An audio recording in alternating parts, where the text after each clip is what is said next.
अरे ये क्या हुआ? ये किस तरह का मामला है? हमारे गांव में 2 दिन से सूरज डूब नहीं रहा और दूसरी तरफ तुम्हारे गांव में 2 दिन से सूरज उग नहीं रहा।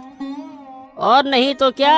अरे तुमको क्या बताऊं, मेरी माँ को है रतौंधी, वो रात में देख नहीं सकती। अब यहाँ 2 दिन से मेरी हालत इतनी खराब हो गई है कि मैं क्या ही बताऊं। माँ घर के कोई काम कर नहीं पा रही क्योंकि रात है और रात में माँ को दिखता नहीं है। वही तो, लेकिन सवाल ये है कि ये हुआ कैसे, ये बताओ। मतलब ऐसा किसने किया? ऐसी घटना तो भैया मैंने पहले कभी ना देखी। कभी ऐसा होता हुआ सुना है क्या? बताओ। हमारे गांव में दिन और तुम्हारे गांव में रात हैं। वही तो, मुझे तो लगता है कि मैं तुम्हारे गांव आ जाऊं। 2 दिन से सूरज की किरण नहीं देख पाया। ऐसा लगता है कि अंधेरे का साम्राज्य आ गया है।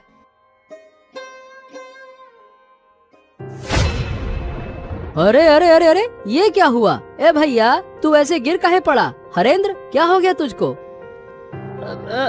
अरे मतलब क्या हो गया मुझे खुद समझ नहीं आ रहा। मैंने तुम्हारे गांव में आने के लिए जैसे ही कदम बढ़ाया और झटका लगा। बाप रे, मैं तो तुम्हारे गांव में प्रवेश ही नहीं कर पा रहा हूँ।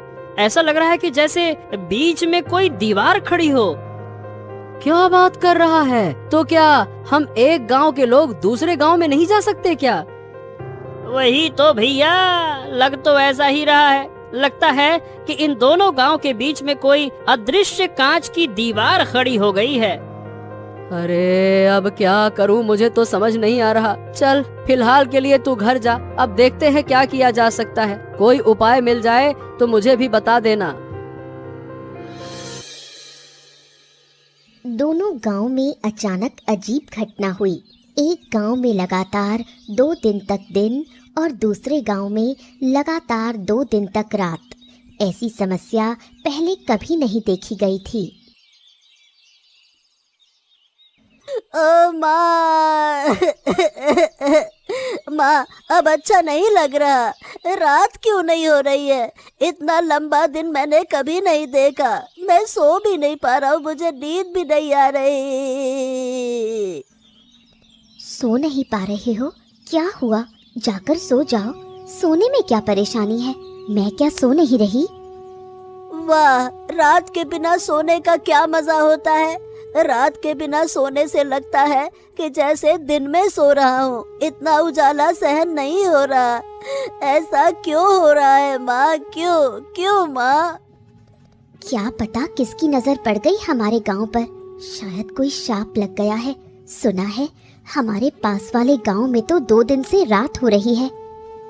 2 दिन से रात हो रही है और रात हो ही नहीं रही है। ये तो बहुत बेकार है। मैं दिन में यहाँ रहूंगा और रात को जाकर उस गांव में सो जाऊंगा। मुझे नहीं रहना दिन में। हाँ, ये हुआ। तुम कैसे सोओगे वो मुझे नहीं पता। 2 गांव के बीच एक अदृश्य दीवार बनी हुई है।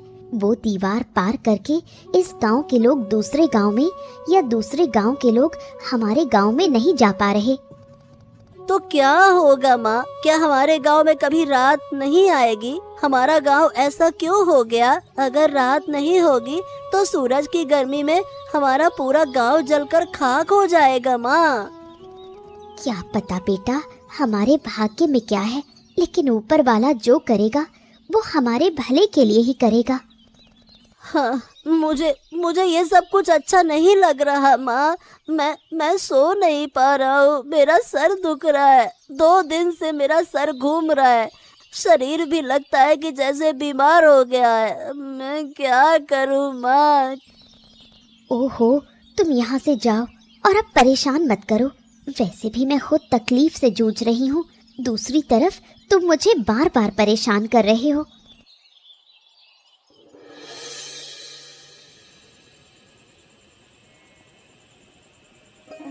रात के गांव में हरेंद्र की माँ शांता बूढ़ी रहती है, जिसे रात को दिखाई नहीं देता। इस वजह से अब जब गांव में रात हो गई है तो शांता बूढ़ी काफी मुश्किल में पड़ गई है। हरेंद्र, ओ हरेंद्र, कहाँ गए तुम? यहाँ आओ, मुझे बाहर ले जाओ। मुझे कुछ भी नजर नहीं आ रहा। अरे बस बस बस बस, आ गया माँ, आ गया आ गया। और कितना पुकारोगी? अरे तुम्हारी तकलीफों ने मुझे बेहाल कर दिया है। 2 दिन से तुम मुझे एक पल भी शांति से बैठने नहीं दे रही हो। हरेंद्र हरेंद्र हरेंद्र, कहाँ है, जल्दी आ जल्दी आ। अरे मुझे भी तो बैठने दो। क्या तुम मुझे बोझ समझने लगे हो क्योंकि मैं बूढ़ी हो गई हूँ? जब मैं स्वस्थ थी तब तुमने मुझे पाल पोस कर बड़ा किया, अब तुम मुझे बोझ समझने लगे। हो, यही तो तुम्हारा तरीका है। दिन रात बस एक ही बात बोलती रहती हो, बोझ हो गई हूँ, बोझ हो गई हूँ। अरे तुम देख नहीं सकती हो तो चुपचाप बैठो तो सही। तुमको बैठना है नहीं, इधर उधर भटकना है, हैं? अब ये बताओ, तुम्हें बाहर जाने की क्या जरूरत है? देखो तो सही, पूरा गांव किसी न किसी समस्या में घिरा हुआ है और तुमको बाहर जाना है। क्या तुम्हें अकेले को समस्या है, गांव के और लोग नहीं? तुम्हें क्यों इतनी तकलीफ हो रही है?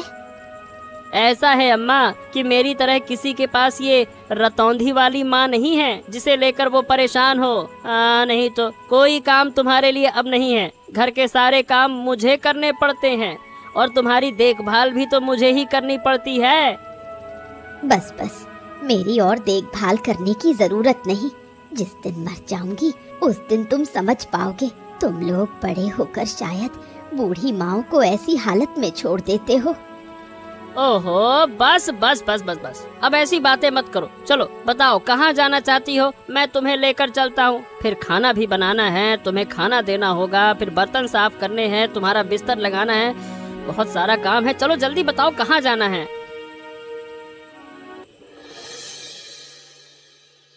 दूसरी ओर दिन और रात वाले दोनों गांव के बीच ही एक बुढ़िया का घर है। बुढ़िया और साधु के बीच काफी बातचीत है। क्या काम किया आपने? आपका तो जवाब ही नहीं। मुझे तो विश्वास ही नहीं था कि आप ऐसा बड़ा काम कर पाएंगे। मैंने पहले कहा था कि मेरी शक्ति पर संदेह मत करना। मेरी शक्ति के बारे में किसी को अंदाजा भी नहीं है। पहले जितना संदेह था अब वो भी खत्म। एक गांव में लगातार दिन और दूसरे गांव में लगातार रात कर देना बड़े बड़े साधु भी ऐसा नहीं कर पाते। तो बताइए, क्या आप खुश हैं? अगर खुश हैं तो अब मेरी फीस मुझे दे दीजिए। मैंने यूं ही रिस्क लेकर ये बड़ा काम नहीं किया। अरे, आपके पैसों को लेकर मैं भाग थोड़ी ना जाऊंगी। मुझे तो बहुत मजा आ रहा है। दोनों गांव के लोग कैसे बेहाल हो गए हैं। मैं आपको जरूर पैसे दूंगी, साथ में इनाम भी दूंगी। आपने मुझे खुश कर दिया। फिर और क्या कहना है? किस्मत अच्छी रही कि आप मिली, तभी तो मुझे ऐसा काम करने का अवसर मिला, वरना यूं ही किसी काम से लाभ नहीं होता। ये सब मैंने सोचा था। मैं चाहती थी इन दोनों गांव को सबक सिखाऊं। अब आपके जरिए मैंने अच्छे से सबक सिखा दिया। अब देखिए धीरे धीरे क्या होगा। दोनों गांव तबाह हो जाएंगे। दिन के बिना रात नहीं बन सकती।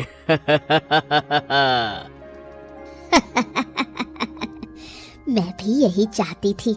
मैंने इस दिन का बहुत इंतजार किया है। अब मैं उन्हें हर तरह की तकलीफ दिखाकर सिखा दूंगी कि दुख और अपमान क्या होता है। अब वो मेरा कभी अपमान करने की हिम्मत नहीं करेंगे।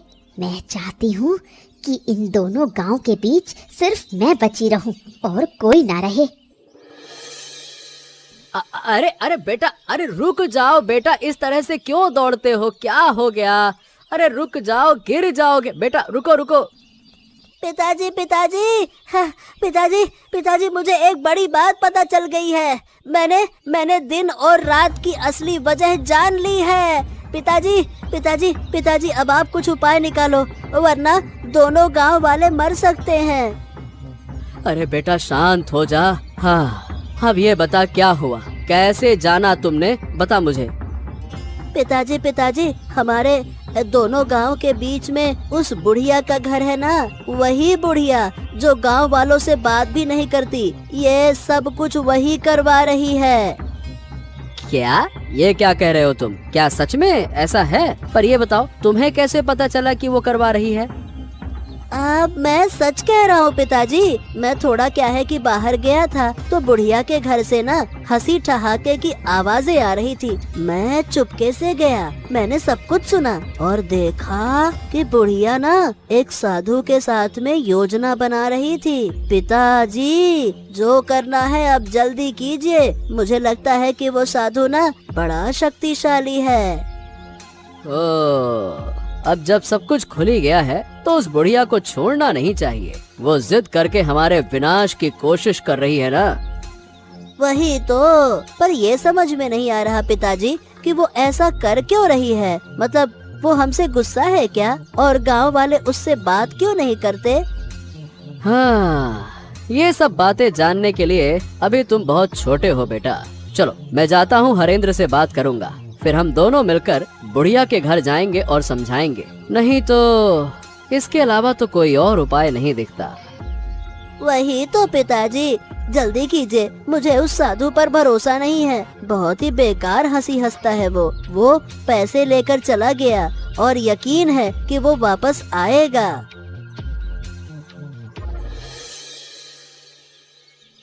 कैलाश और हरेंद्र जब बुढ़िया से सच्चाई पूछते हैं तो बुढ़िया सीधे इनकार कर देती है।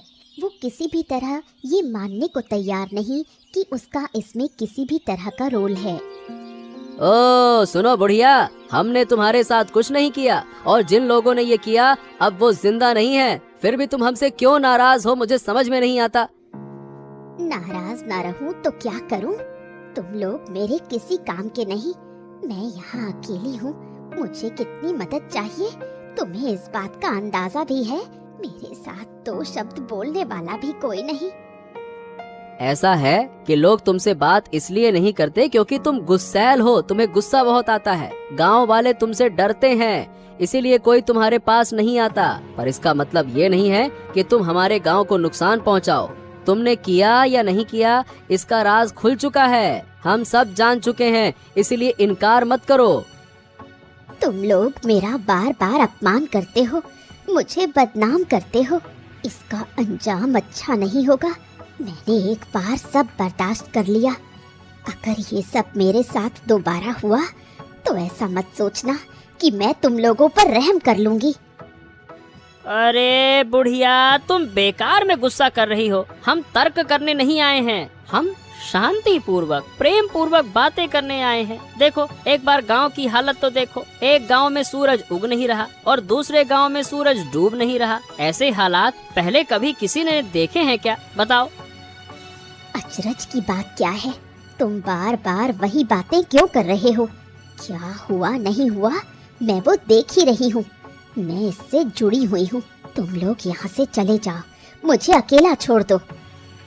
तुम अकेली क्यों रहोगी? अरे भाई, लोगों का डरना इसलिए है तुमसे क्योंकि वो तुम्हें जानते नहीं हैं। पर इसका मतलब ये तो नहीं ना कि हम तुम्हारे शत्रु हो गए, हम तुमसे अलग हो गए। मैं अब और कुछ नहीं सुनना चाहती। अगर तुम जाओगे नहीं तो ये डंडा देखा है, इसी से तुम्हें पीट पीट कर लाल कर दूंगी।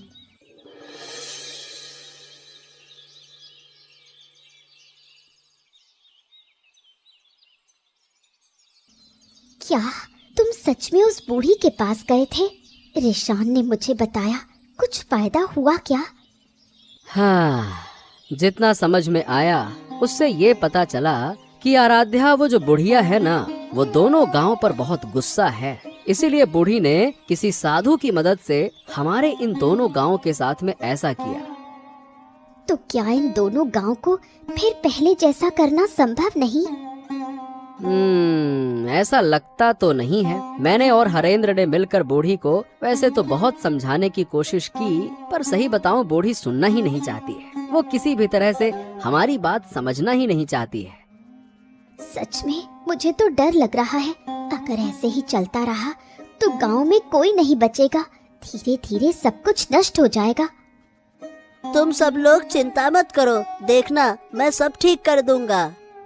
वाह वाह वाह वाह वाह, सुन रही हो इसकी बातें? हम यहाँ इसके पिताजी कुछ कर नहीं पा रहे, उन्होंने हमें लाठी से खदेड़ दिया, अब ये जाकर ठीक करेंगे। क्यों महाशय? तुमने भी ना इस लड़के की बात मान ली है। इसे इन चीजों की क्या समझ? उसने जो कहा वही बहुत है। अरे माँ, मैं यूं ही नहीं कह रहा, मैं सच कह रहा हूँ। मैं सब कुछ ठीक कर दूंगा, तुम लोग देख लेना। उस साधु को मैं जानता हूँ, अगर मैं उसे एक बार पकड़ लूंगा तो उसे नष्ट कर दूंगा। बहुत मारूंगा मैं उसे गुच्छे बना के। अच्छा, समझ गया। लेकिन हाँ, फिर कोई शरारत करने से पहले जरा सोच समझ कर। वैसे भी हमारी मुश्किलों का अंत नहीं है। अब आगे क्या होगा समझ नहीं आता। कहीं तुम्हारी हरकतों से वो बुढ़िया और गुस्सा ना हो जाए। नहीं पिताजी, मैं शरारत परारत नहीं करता। अब मैं बड़ा हो गया हूँ। पर हाँ, आप चिंता मत कीजिए, अब आगे जो होगा अच्छा ही होगा, देख लेना। अब बहुत बातें हो गई, तुम दोनों जाओ और हाथ मुंह धोकर आओ, मैं खाना देती हूँ।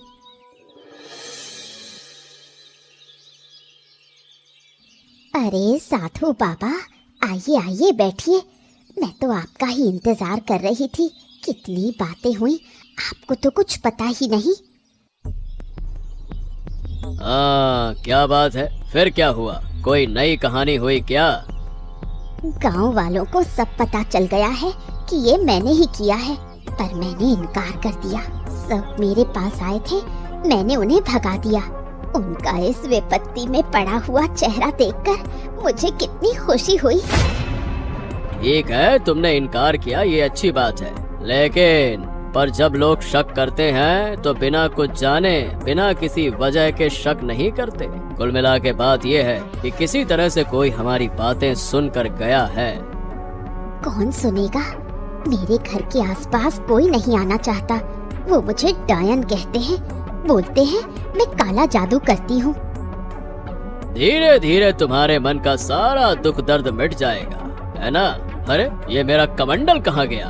अभी तो यहीं रखा था। ओहो, मेरे कमंडल में विशेष जल है, कहाँ चला गया? अरे कहाँ गया? मुझे ढूंढना होगा।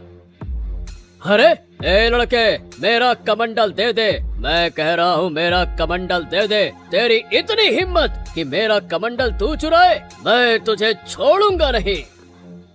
उसे पकड़ो, उसे रोक लो, वरना बड़ा नुकसान होगा। हमने जो झूठ बोला है वो पकड़ में आ जाएगा। उसे पकड़ना ही होगा। मेरा कमंडल उसके पास है और उस कमंडल में विशेष जल है। उसी जल से मैं फिर से इस गांव का रात और दूसरे गांव का दिन दूर कर दूंगा। चिंता मत करो। अब क्या होगा? सब कुछ तो फिर से पहले जैसा हो गया। उस बच्चे से कमंडल ले आऊंगा और फिर इन गांवों का दिन रात बदल दूंगा। तुम चिंता मत करो। हाँ।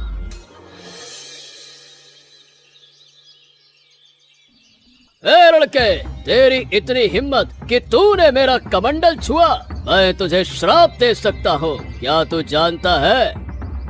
मुझे किसी चीज का डर नहीं है। मैंने इन दोनों गांवों को फिर से पहले जैसा कर दिया है। इन दोनों गांवों की दुख चिंता दूर कर दी है मैंने।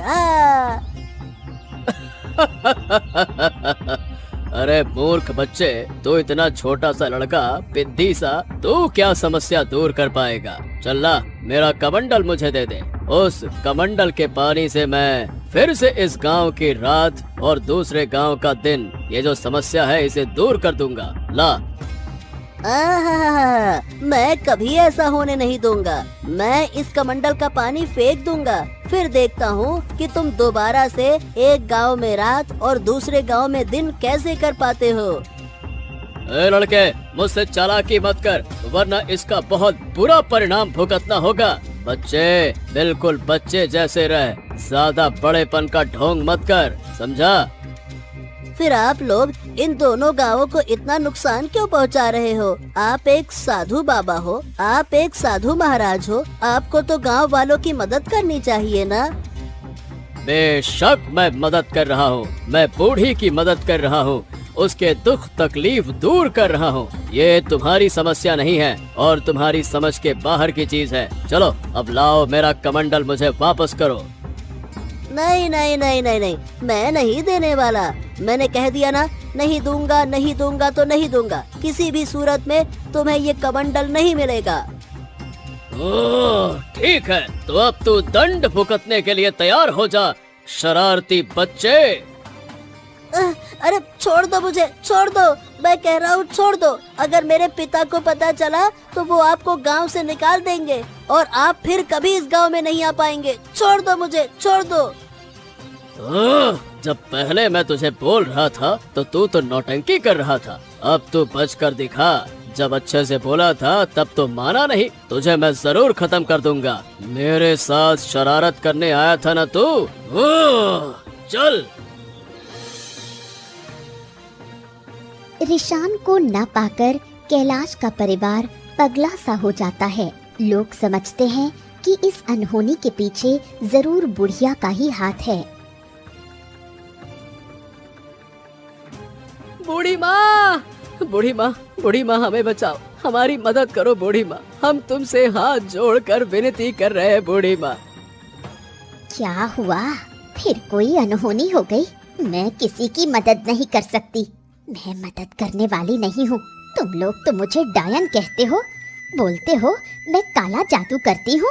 मैं काला जादू करती हूँ, मैं किसी की मदद क्यों करूँ? हमारी मदद करो, दया करो बूढ़ी माँ, दया करो। हमें अपना बेटा नहीं मिल रहा, कहाँ गया हम कुछ नहीं जानते। आप खोज कर बताइए, मुझे पता है कि आप जानती हैं। अब बहुत दुख हुआ ना, पर उस दिन जब मैंने गांव वालों के पास जाकर अपने बच्चे के लिए मदद मांगी थी तो तुम लोग कहाँ थे? तब तुमने मेरी मदद नहीं की। क्यों? मैं गरीब हूँ इसलिए? क्या आप ऐसा क्यों कह रही हैं? मैं सही कह रही हूँ। मेरा बच्चा बीमार था, मैंने सबके पास मदद मांगी, किसी ने मेरी मदद नहीं की। सबने मुझे अपमान करके भगा दिया। आखिर मेरा बच्चा मर गया। क्या मैंने कम दुख पाया? अब वो तो हमें कुछ भी नहीं पता था। आप हमें इतनी बेकार नजरों से क्यों देखती हैं? कृपया करके बताइए ना, मेरा बेटा कहाँ है? मैं अपने बच्चे के बिना नहीं जी पाऊंगा, नहीं जी पाऊंगा। जीऊंगी, जरूर जीऊंगी। तुम लोग सब जियोगे, पर अंदर तक तीव्र पीड़ा के साथ जियोगे, जैसे कि मैं इतने समय से जी रही हूँ, अपने बच्चे की यादों को थामे हुए। अरे कैसी इंसान है आप? एक छोटा बच्चा मेरा नहीं मिल रहा, कोई अनहोनी हो गई तो क्या आप थोड़ी सहानुभूति नहीं दिखा सकती? हर समय दुश्मनी, दुश्मनी, दुश्मनी, क्यों क्यों? उन बातों की मुझे परवाह नहीं। जो तुम्हारे भाग्य में लिखा है वही होगा। मैं किसी की मदद नहीं कर सकती, बिल्कुल नहीं कर सकती। तुम लोग यहाँ से चले जाओ। दोनों गांव की समस्या खत्म करने के लिए बेचारे रिशान को अपनी जान की आहुति देनी पड़ी। साधु ने रिशान की हत्या कर उसकी लाश 2 गांव के बीच में फेंक दी। ये मेरे साथ क्या अनर्थ हो गया? मेरा बच्चा, मेरा लाल, जरूर ये उन्हीं लोगों का काम है। उठ जा रे बेटे, उठ जा बेटे, मेरे बच्चे। हाय हाय, अब मेरा क्या होगा? मेरा गोद का लाल, मेरा नन्हा सा मानिक चला गया, मुझे छोड़कर चला गया। रिशान, तू मुझे छोड़कर कैसे जा सकता है बेटा? बोल बेटा बोल, अब मैं तुझे कभी नहीं डांटूंगा, कभी नहीं। जो कहेगा वही होगा, बस एक बार बोल तो सही बेटा। जिन लोगों ने मेरी गोद से मेरा बच्चा छीन लिया, ऊपर वाला उनका न्याय करेगा। मैं किसी को नहीं छोड़ूंगी, किसी को नहीं बख्शूंगी। शांत हो जाओ, शांत हो जाओ आराध्या। इसका बदला मैं जरूर लूंगा। मैं किसी को छोड़ूंगा नहीं। मेरे छोटे से बच्चे पर जरा सा भी तरस नहीं आया उन्हें। उसने ऐसा क्या किया था जो उसे इतनी बड़ी सजा मिली? मैं छोड़ूंगा नहीं। वो तो छोटा था, उसे क्या पता है इन सब बातों का। उन्होंने ये सब कैसे कर दिया? एक छोटे से बच्चे को मार दिया। उनका दिल जरा भी नहीं कांपा। क्या वो लोग इंसान हैं? मैं अपने बेटे के शरीर को छूकर कसम खाता हूँ कि जिन्होंने ये किया उन्हें मैं किसी हालत में माफ नहीं करूँगा। उन्हें सजा जरूर मिलेगी। बस भाई बस बस बस, चलो उठो, अब हमें आगे का इंतजाम करना होगा। चलो रिशान को, बच्चे को लेकर चलो चलो।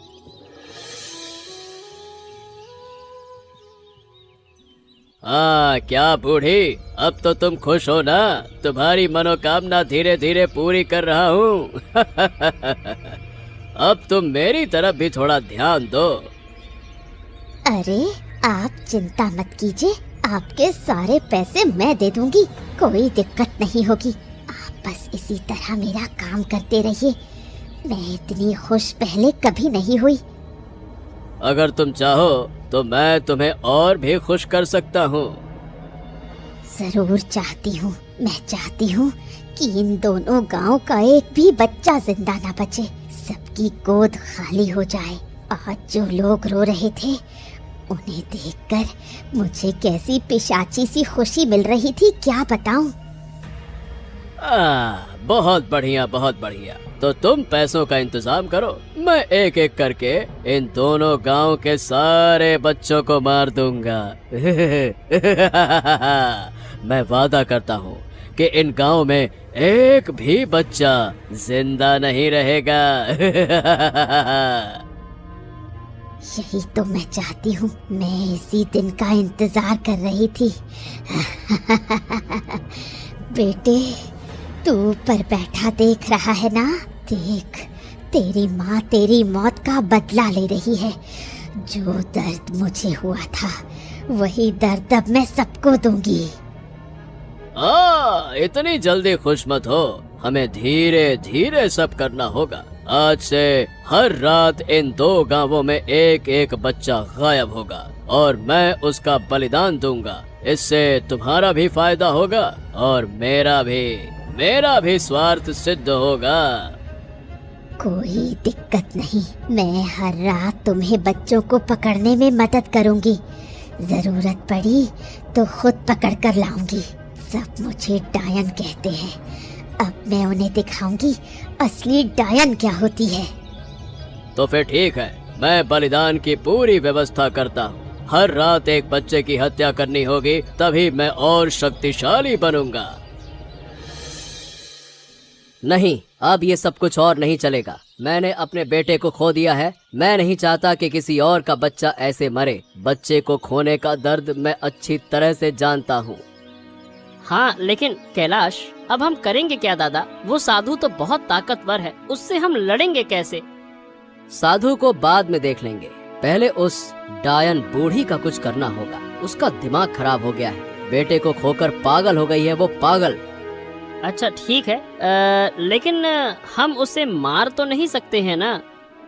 हमने अपने बेटे के शरीर को छूकर कसम खाई है, जिन्होंने ये किया है उन्हें सजा देंगे। उस डायन बूढ़ी से बड़ी सजा और कोई नहीं हो सकती। अच्छा, क्यों नहीं मार सकते?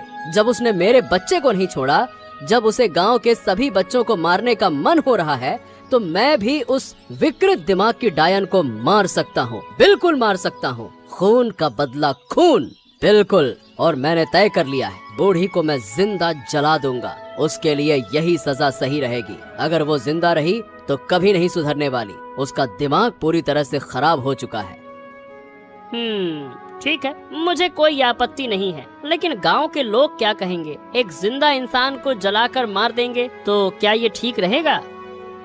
वो इंसान नहीं है भाई, वो इंसान हो ही नहीं सकती। वो एक डायन है, डायन। और डायन को जलाने का आदेश खुद भगवान ने दिया है। अगर तुम मेरे साथ रहना चाहते हो तो रहो, नहीं तो मैं अकेले ये काम करूंगा और आज ही मैं उसके घर में आग लगा दूंगा।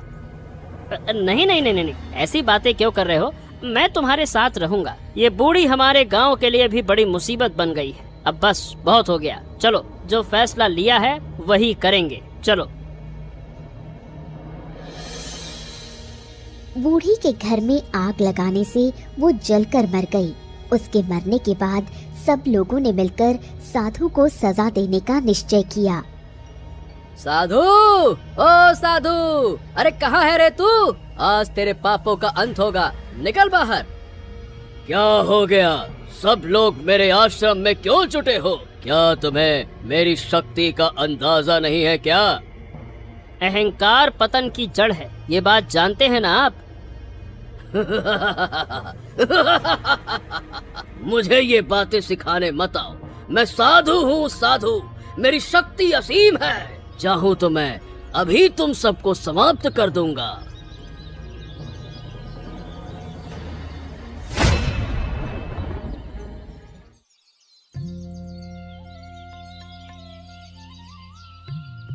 हाँ, आखिरकार हमारे गांव से बुरी नजर हट गई। अब हमारे गांव पर फिर कोई विपत्ति नहीं आएगी। अगर फिर कभी कुछ हुआ तो हम सब मिलकर उसका सामना करेंगे। हाँ, गांव तो आखिरकार ठीक हो गया, लेकिन मैंने अपना बेटा खो दिया। मेरा बेटा अपनी जान देकर इस गांव को मुक्ति दिलाकर चला गया। चिंता मत करो कैलाश, जब तक इस गांव के लोग जिएंगे तुम्हारे बेटे को सब याद रखेंगे, सब तुम्हारे बेटे का सम्मान करेंगे। पीढ़ी दर पीढ़ी तुम्हारा बेटा हमारे इन दोनों गांव के बीच जिंदा रहेगा। ऐसा ही हो बूढ़ी माँ, ऐसा ही हो। लेकिन अब से हमें ये भी ध्यान रखना होगा कि बूढ़ी के बेटे जैसा कोई और बच्चा किसी बीमारी में आकर मदद ना पाकर मर ना जाए, वरना हर घर में ऐसी डायनें पैदा हो जाएंगी। बिल्कुल सही कह रही हो आराध्या। हम सब एक दूसरे का ध्यान रखेंगे। ये दोनों गांव अब से अलग नहीं रहेंगे, बल्कि हमेशा एक दूसरे की मदद करेंगे। ऐसा ही हो। और मैं अनुरोध करूंगी कि मेरे बेटे के लिए सब लोग प्रार्थना करें, सब मेरे बेटे को याद रखें, सुख शांति से रहें। ऐसे ही मजेदार मजेदार किस्से देखने के लिए हमारे चैनल को सब्सक्राइब करना ना भूलें।